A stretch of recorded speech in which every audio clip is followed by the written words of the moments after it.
Single ka? Yes po. Nice one. Welcome to Moraita, ang interview capital of the Philippines. So nandito tayo ngayon sa hot seat. Mainit na panahon, mainit na tanong. Micro-cheating ba pag nag-like ang jowa mo ng picture, taong gusto niya?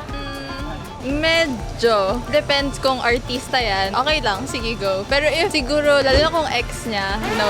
Pag ex bawal, Bakit niya ilalike? dapat ikaw lang yung like niya.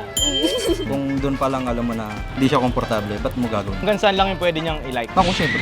Gusto sa'yo, tama. Nare-model na nakabrief. Hindi kasi ako siloso. Di siloso.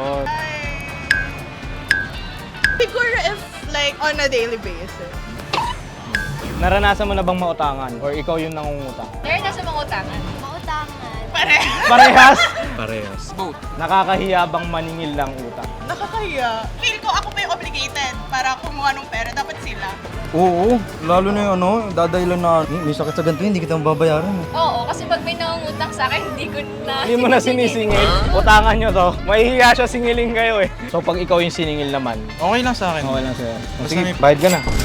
Anong gusto mo sabihin sa mga nangutang sa'yo na hindi pa nagbabayad? Sa inyo na yan? Sa inyo na lang. Ito yung mga utangan nyo. Yun sa inyo na lang. Magkusa daw kayo, hindi yung Magkusa na. sinisingil pa kayo. Mga gago kayo. Magbayad naman kayo.